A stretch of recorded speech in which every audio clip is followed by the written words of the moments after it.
Let's go to 1 Timothy 6. 1 Timothy 6. Okay. Here's all of Scripture is God-inspired, all God-breathed, all life-changing. But boy, is this one relevant. In 1 Timothy 6, let's just pick up in verse 6.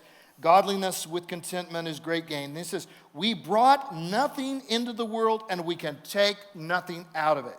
So going back to what the treasure principle passage, the way that I actually state that principle is you can't take it with you, but you can send it on ahead. That's really what Jesus is saying. Well, Paul is picking up on this exact same idea. We brought nothing into the world and we can take nothing out of it. You can't take it with you. But if we have food and clothing, we'll be content with that. Now listen to this. This isn't pointing a finger. This is just a statement of fact that all of us, certainly including me, need to hear. People who want to get rich fall into temptation and traps and many foolish and harmful desires that plunge men into ruin and destruction. Wow. Is that really what we want? No, we don't want that. For the love of money, not money. God bless you. The more money God puts into your hands, the better. I'm all for it. That's not the problem. It's the holding on to it and making it the center of gravity of our lives. That's the problem. Instead of taking it and getting it out there and being a conduit of the grace of God. It's like God's grace is lightning and our giving is thunder. God gives to us, we give to others in the name of Christ, and we're giving to Him. But it all starts with God. We love Him because He first loved us. We give to Him because He first gave to us. How much did He give to us? The death of His Son on the cross.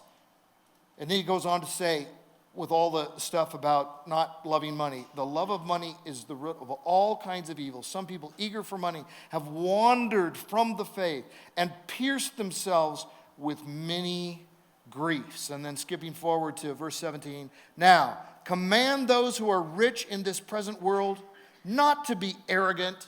Why would you be arrogant? Well, thinking, hey, I've got the skills and the abilities, and I pulled this off, and I made all this money. He says, no, don't be arrogant.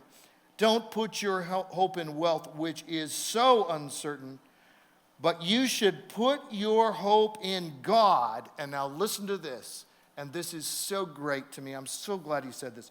To God, who richly provides us with everything for our enjoyment. Nancy and I go out to dinner. Nancy and I will go out to a movie. We'll spend time on this and that. We spend money on stuff, and it's okay. It's not only okay, God has given us the things of this world. They're not bad, they're good. He's given them to us for our enjoyment. But that's in a context, and that's very encouraging.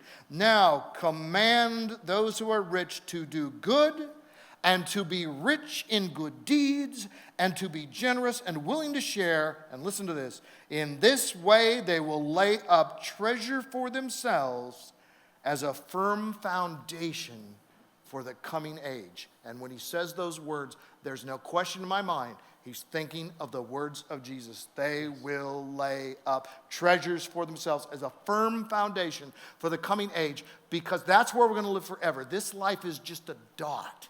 And from that dot, it extends a line, and that line is going to go out forever. We all live in the dot, but if we're smart, we're not going to live for the dot. We're going to live for the line with the people of God. God who will live forever, people who will live forever, His word which will live forever. That's where we'll be. So live your life now while you're in the dot, in light of the line, investing in the line. What's going to matter after you die? That's fantastic.